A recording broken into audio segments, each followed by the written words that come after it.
Hello, and thank you for checking out another quarantine edition of the Synapse Spinema column.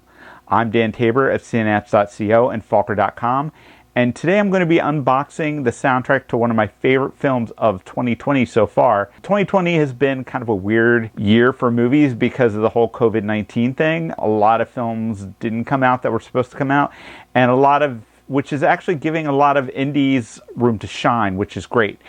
And Invisible Man was one of the first films that came out in 2020, and it played in theaters for just long enough. And then when theaters closed, it was then put right on the VOD. So I'm going to be unboxing Mondo and Deathwaltz's release of the soundtrack and talking a little bit about that today in today's video.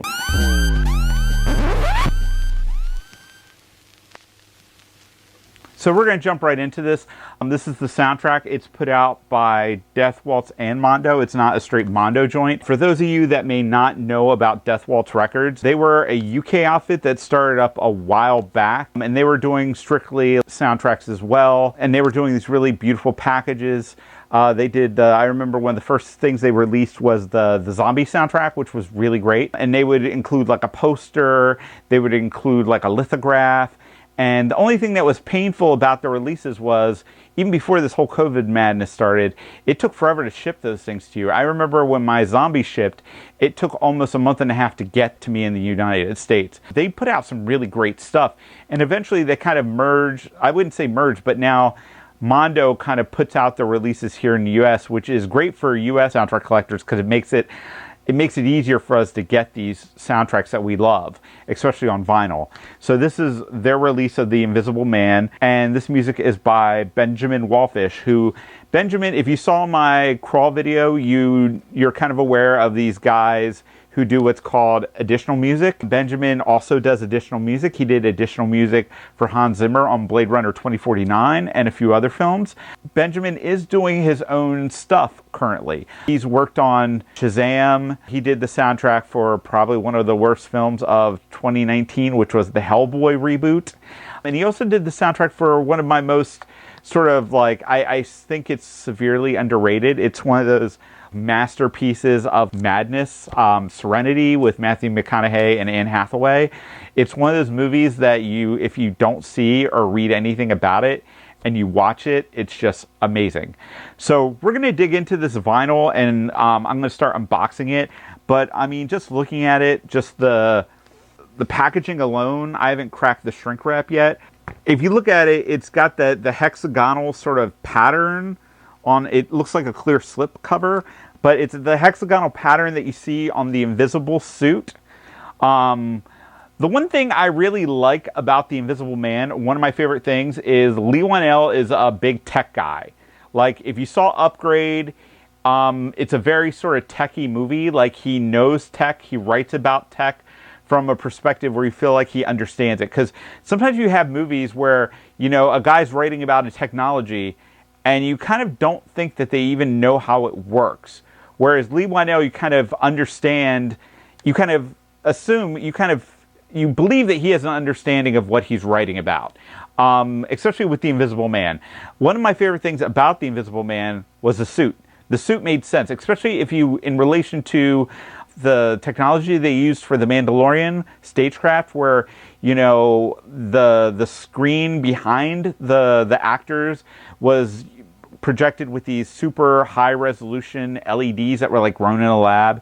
So your eye couldn't discern the difference when it was filmed, that it was it was projected on a screen rather than an actual background. So to kind of take the next jump and say, okay, if you had a suit covered with those, with also cameras, you could probably also do invisibility, which makes a lot of sense to me, and it shows that the guy does his homework. So, you know, that's a call out to that, which I really like. The technology angle of the film, which I really like. The other is the handprint, which is kind of iconic. It's kind of a really iconic piece or symbolism of the film, and how, you know, the Invisible Man, you can't see him, but you see his handprint. So that's really cool. And it's got the Obi strip on there, which is kind of cool. And it says, it's got a list of the soundtracks and all that good stuff. So I'm going to crack this open. I'm kind of excited about it. Actually, on the back it says also available. The soundtrack to Upgrade is available, and Coming Freddy vs. Jason. Upgrade is one of those films I kind of have a weird relationship with because I wanted to like it more than I did, and I think one of the reasons why I didn't like it as much as I thought I would have is because it's so derivative. But what I liked about Invisible, because I knew Lee Whannell could be a great director because of what he did with the Insidious series when he kind of took the reins over of that. So I kind of knew he had the ability to kind of rise to that level. But I don't think anybody thought he had the ability to rise to the level of The Invisible Man. Because The Invisible Man is like one of those things you see on critics' top 10 lists, and you're like, it's kind of like Get Out, where it's kind of ascended its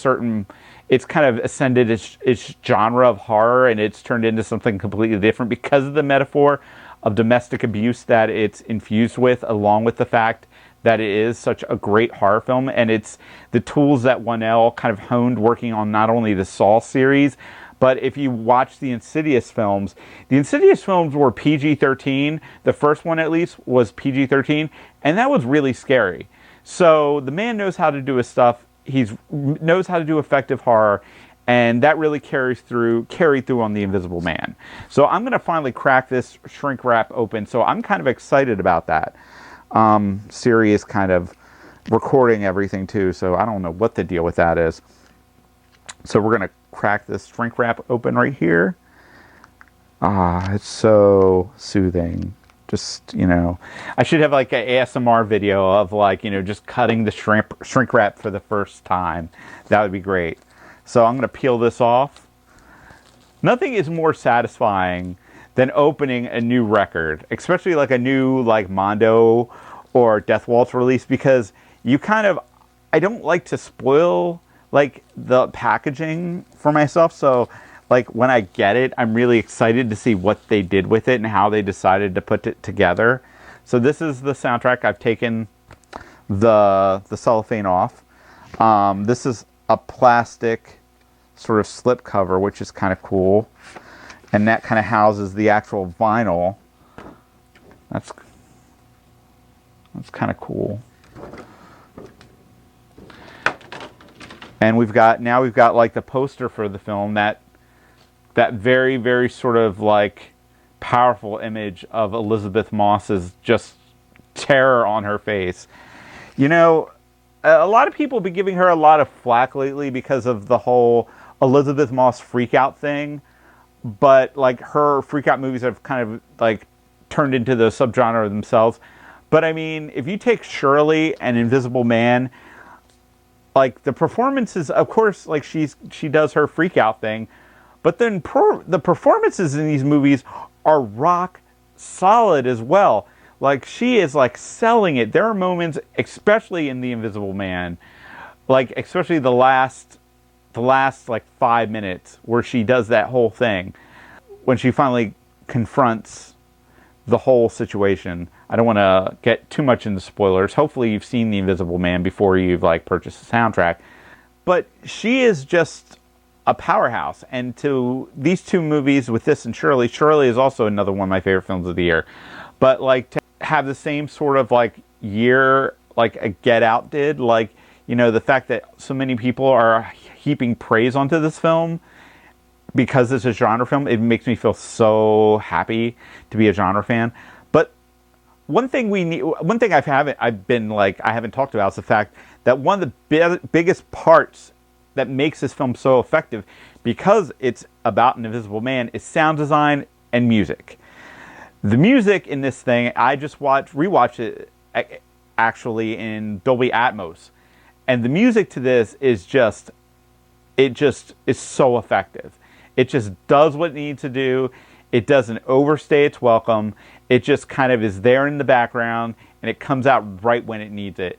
And Benjamin kind of kills it with this. And the music works really. The music and the sound design on this film are amazing. And because the antagonist, you don't see him through the majority of the film, the fact that he is invisible, the only way to show him is through the sound design and through the music.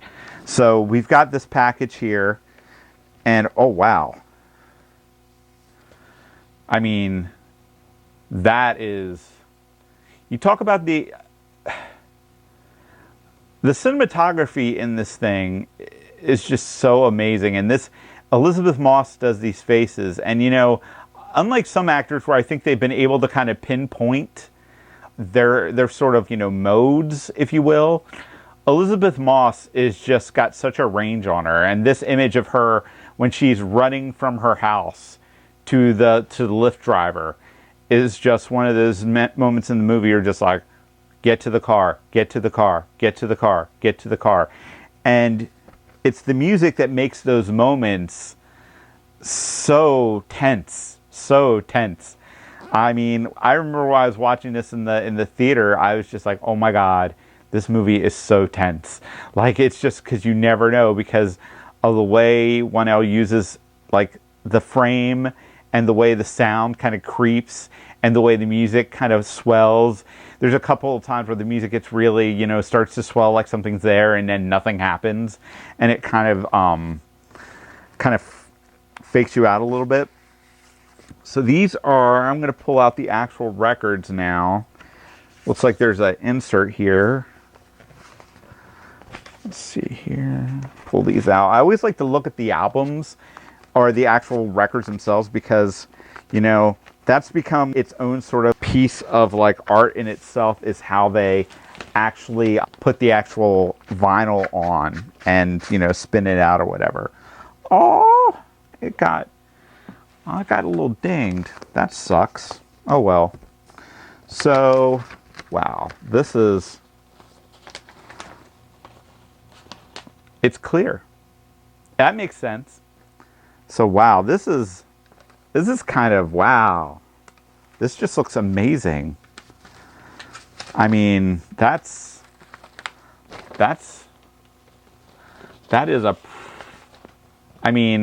very representative of the film.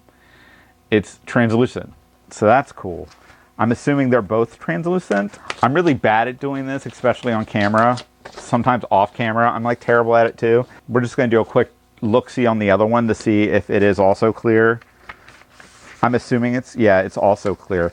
But I like the clearness of the translucentness. Like it's a shiny sort of, oh, holy, okay. I didn't notice this before, but the handprints in there, if you look